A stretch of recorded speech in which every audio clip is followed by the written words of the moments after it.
right, folks, I'm here with Fabian Perez-Crespo, and we're here at the Miami Springs Senior Center. And Fabian, thank you for joining us. Thank you for having me, Nestor. This is a great opportunity to speak to the residents of Miami Springs. And so this is a unique opportunity where we'd like to have candidates get to share their thoughts and let the community get to know them. And I know you've been doing that, going door to door, but let's tell us a little bit about yourself and your background. Well, my name is Fabian. I was born in New York, raised in Miami, in Westchester. I went to school there in Miami. I graduated from FIU. I did an undergrad in journalism and communication, did a master's in business administration. I did a certification in human resource management. I've worked in the field of media, entertainment, and news for 30 plus years as an executive in different functions for local, national, and international companies. I was with the U.S. federal government for 12 years, 3 as a contractor, 9 as an employee. So I like to say I know how government works and how it doesn't work. Got it. These days, I'm a life coach. I'm a certified master life coach, dealing with specifically young adults that have ADHD, Okay. helping them deal with executive function issues, plan their day, prevent procrastination, and it's very rewarding. And so we've lived in Miami Springs. My wife and I bought a house here 20 years ago. I had an apartment on the beach, and when it was time to buy a house, my daughter was very small. We wanted to have another child. My wife said, "What do you know about Miami Springs? Let's go check out Miami Springs." That's where I went to high school. And I was like, "Miami Springs, isn't that by Biscayne Boulevard?" She's like, no, it's Miami Shores. And then I thought, Miami Springs, Miami Lakes? So when she drove through Miami Springs, I was like, what? How did I not know of this place? Because it reminds me a lot of Sleepy Hollow, of New York, where I'm from, where I spent my summers. Small town, small shops, everything in walking distance, incredible tree canopy, which for Miami is very unique.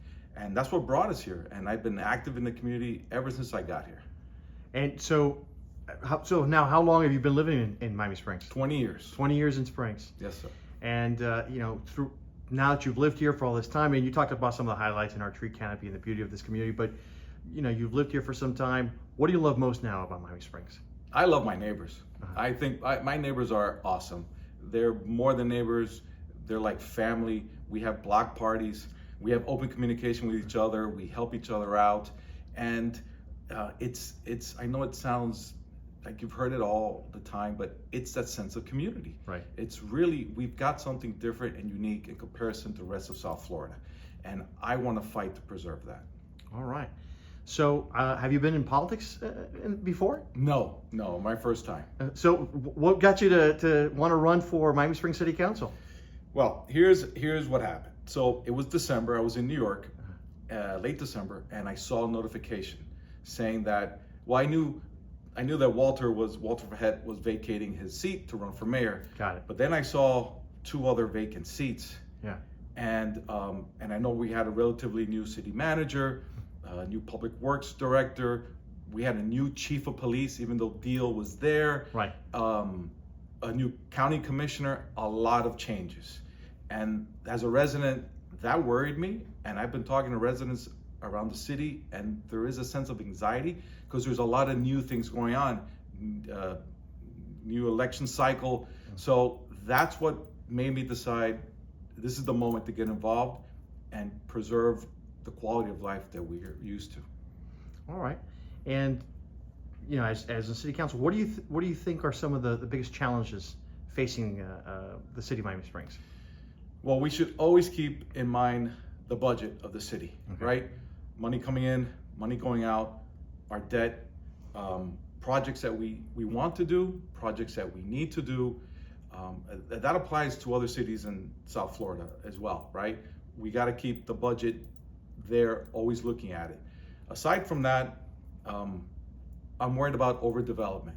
Right. The 3 parking lots that are next to 36th Street that belong to the aviation department, where they want to build proposed 3 10-story apartments where we just can't absorb nearly 4,000 residents. Right. We have to provide them with services, education.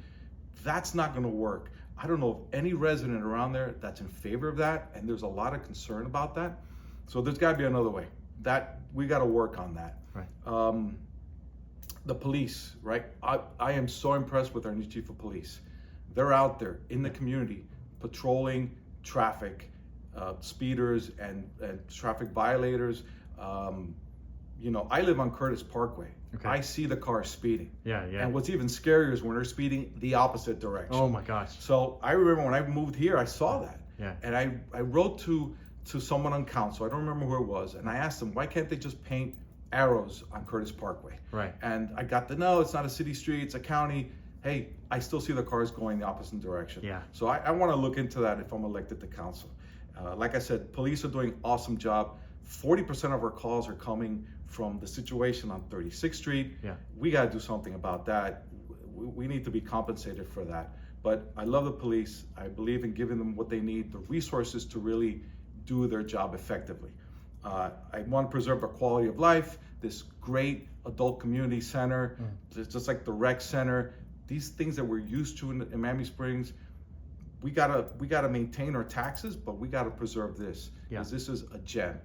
And last, it's the tree canopy. We look like a big green triangle from the sky. Yeah. And I want to see, like I said, I live on Curtis.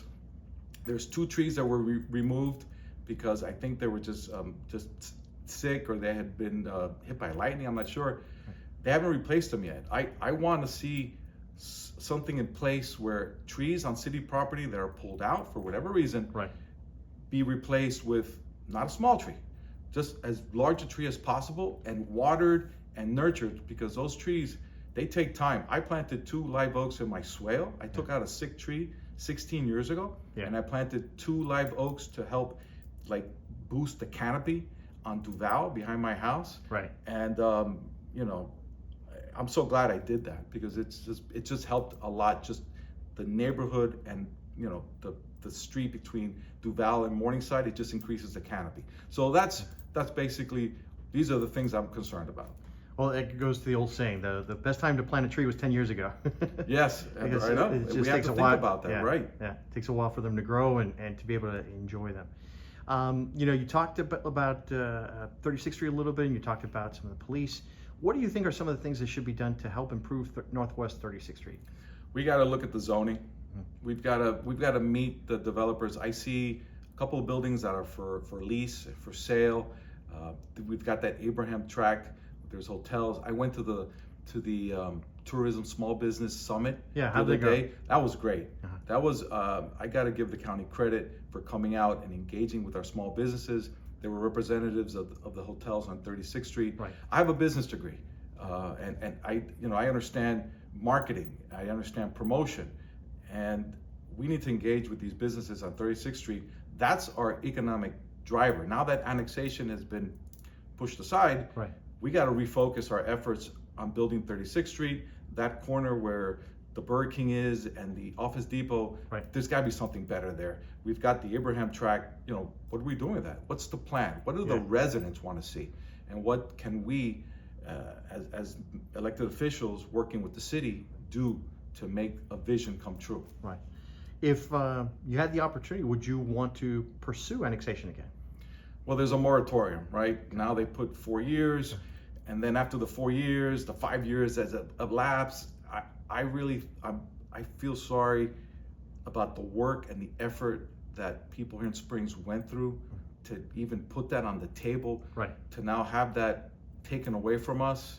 I mean, the moratorium is on us and VG, but Doral can still apply. Wow. And they can still, you know, grab territory and land, and you know, where are we in all this? So I find that a bit unfair. Now, that property, all those businesses of annex that would be annexed, part of the annexation. Yeah. You know, that's not a free lunch for us.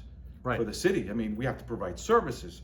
You know, building permits, code enforcement, police presence. We have to paint streets and sidewalks and pressure clean. Probably plant trees, because there's no trees over there. So that's not a free lunch for us. We would have to invest time and money to make that a part of Springs. But for right now, I think that horse has left the barn. Let's see what happens in 4 years. Okay. So, and your side is, hey, focus more on Northwest 36th Street and the Abraham Tract, Yep, the and business see how corridor. we can redevelop that area for business and improve the tax base there. Absolutely. You know, what are your thoughts on, and this is kind of sticking on with 36th Street, on hotels? You know, we have, you know, the hotels pull a lot of resources from our police. We have probably the entire gamut of hotels. For some that like EB Hotel was ranked just right behind. Yes. The Biltmore Hotel is one of the best hotels in Miami, and then we have on the opposite side some that I don't want to call out by name, but that are seedier hotels. Right. A little bit on the edge, Yeah. edgier hotels. Correct. So I think EB Hotel is a great example of the potential of what we could have on 36th Street. Right. Let's use that as a model, let's say, right? Yeah. And let's aggressively push for that.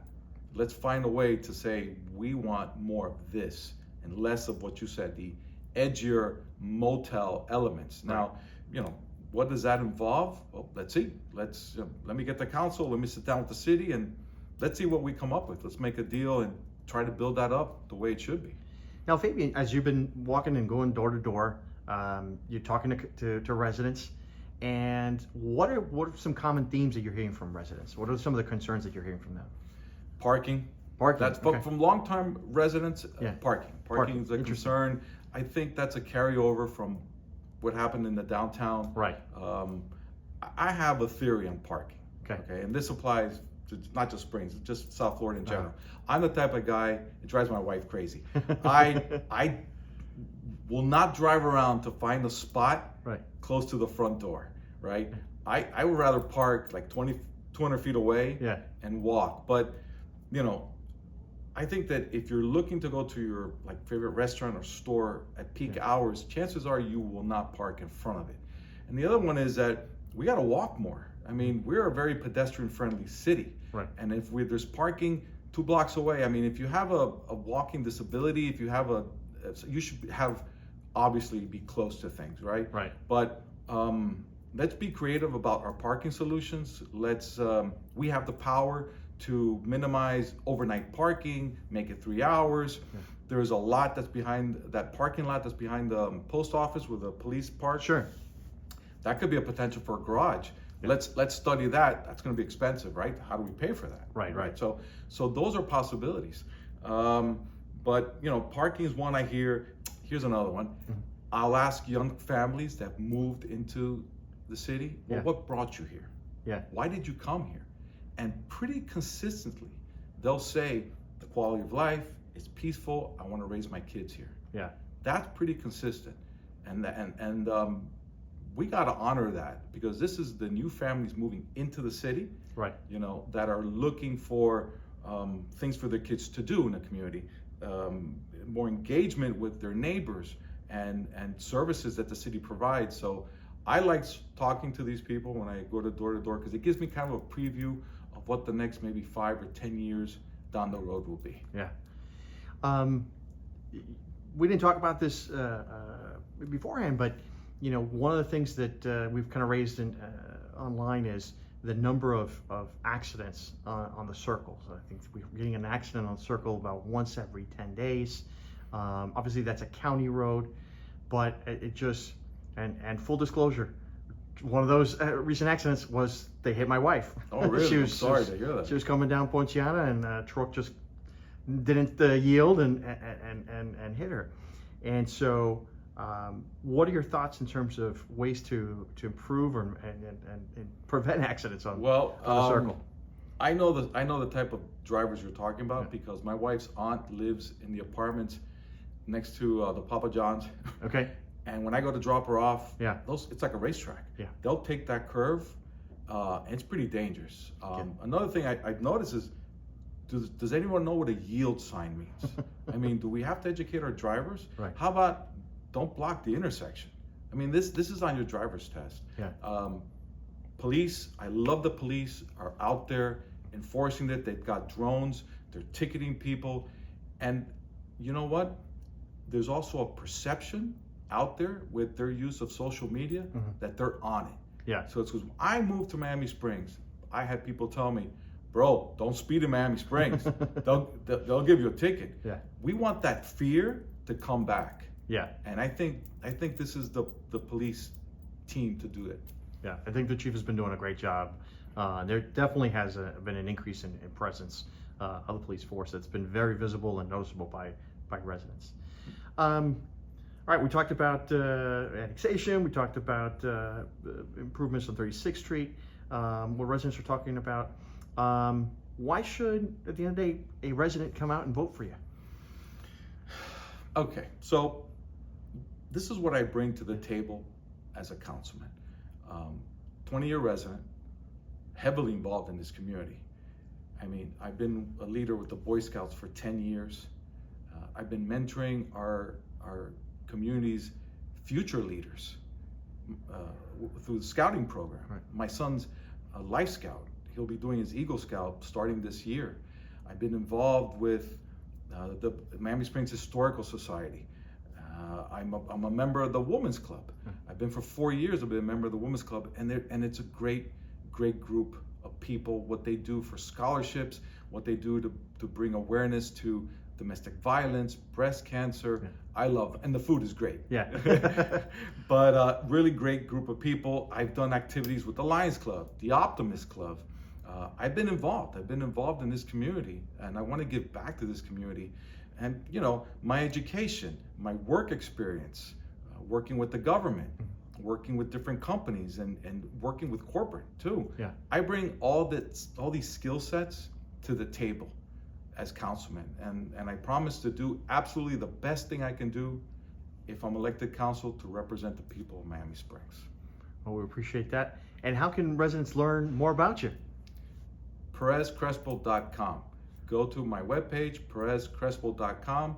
There you'll read history about myself, about my platforms, and I wrote an article, which I forgot to mention. I'm also a writer for the River Cities Gazette. Okay. I'm a staff writer and photographer, Yeah. which has given me an invaluable contact and engagement with people in the community, covering newsworthy events, talking to our residents, talking to people who come to visit the city. So I wrote a small piece about the history of our house, because we got to meet the owner before he passed away. He was like 102. Wow. He was one of the original owners. So PerezCrespo.com, check it out. It's a beautiful webpage. Follow me on Facebook, follow me on Instagram. I'm posting content all the time, and it's been fun. It's been great, and I couldn't have done this with the support of people like you that are watching this out there today. Well, I know you also have a very strong family here who's also supporting you. I know you've got your great wife who's involved with the Women's Club. Yep. And I'm going to give a plug to something that Maria Mitchell always says.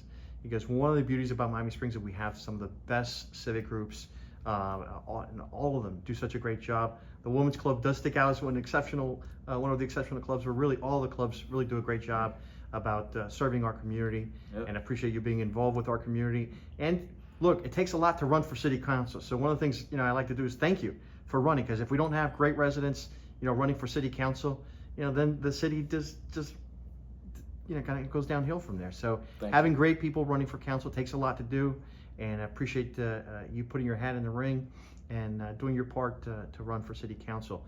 Any last little fun fact or anything, last little tidbit you want to share that you haven't already shared with the audience? No, I'm walking around town. I'm knocking on doors. I'm talking to people through the Ring cameras. Sure. I love it. That's a new thing that didn't exist some years ago. Hey, yeah, get to it. Come out, talk to me. I've got my shirt, I've got my cap, I've got my flyers. I'm willing to talk to anybody about anything, full transparency. Yeah. I want to hear what people think about this great city and how we can learn from our mistakes and make it better. Excellent. Well, Fabian, we really appreciate you making time for us. And when is the election day? April 1st is election day. Ballots. One thing I do remind those who have mail-in ballots or absentee ballots, there's a new state law now. You have to kind of reapply after 2 years. A lot of people are aware of it. Some people have not been aware of it. So if you have an email registered with the Dade County Elections Department, check your email. if you haven't received an email and you're an absentee ballot, contact them. On my website, there are links for you to register to vote. Perfect. Okay, so if you're not registered to vote and you're watching this, get out there. We need participation. We want to show people, hey, we care about this community and we're voting. So Perez-Crespo.com, there's a blog there, there's links to register to vote, and all the information is there for early voting at City Hall, April 1st at the that's actually my wedding anniversary too. All right. April 1st. So either way, I'm celebrating that night. Excellent. It's going to hopefully a wonderful night for you. Thank you. Again, Fabian, thank you so much, and we wish you good luck. Thank you, Nestor.